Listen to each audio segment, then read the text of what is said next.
இந்த பெங்களூர்ல இருக்கக்கூடிய தளபதி ரசிகர்களை பாருங்களேன், படம் ரிலீஸ் ஆகலாம் தெரிஞ்சுமே கூட நாங்க பண்ற செலிப்ரேஷன் நிறுத்த மாட்டோம் சொல்லிட்டு இப்படிப்பட்ட ஜெய் சண்டிகார மாலெல்லாம் பாருங்க, பார்க்கவே அவ்வளவு சூப்பரா இருக்கு. இதை அவங்க செலிப்ரேட் பண்றதுக்கு எவ்வளவு ஆசையா இருந்திருப்பாங்க, எப்பெல்லாம் ஹாப்பியா பண்ணணும்னு நினைச்சிருப்பாங்க.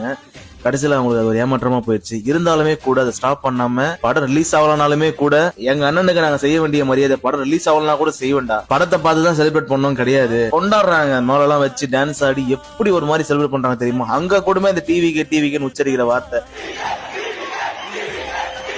காசு பணம் இந்த படத்தை பார்த்தா மட்டும் தான் செலிப்ரேட் பண்ணுவோம்லாம் கிடையாது. நாங்க வந்தது அவரை செலிப்ரேட் பண்ண, அதை நாங்க பண்ணுவோம். அது படம் ரிலீஸ் ஆகலாம் பண்ணுவோம்னு சொல்லி தொடர்ந்து படம் ரிலீஸ் ஆக தெரிஞ்சதுக்கு அப்புறமும் கூட பண்ண அந்த பெங்களூர் ரசிகர்களுக்கும் நண்பர்களுக்கும் என் நெஞ்சார்ந்த நன்றிகள். நம்ம கிட்ட அதெல்லாம் கிடையாது. நம்ம அண்ணான்னு சொல்லிட்டு நம்ம கத்துவோம்னு பண்ணுமே தவிர நம்மளால எதுவும் முடியாது இல்லையா? ஆனா அந்த மனுஷங்கிறது ஒரு விஷயத்த கத்துக்கணும். எவ்வளவு பொறுமையா இருக்காரு பாருங்க இந்த சிச்சுவேஷன்ல கூட.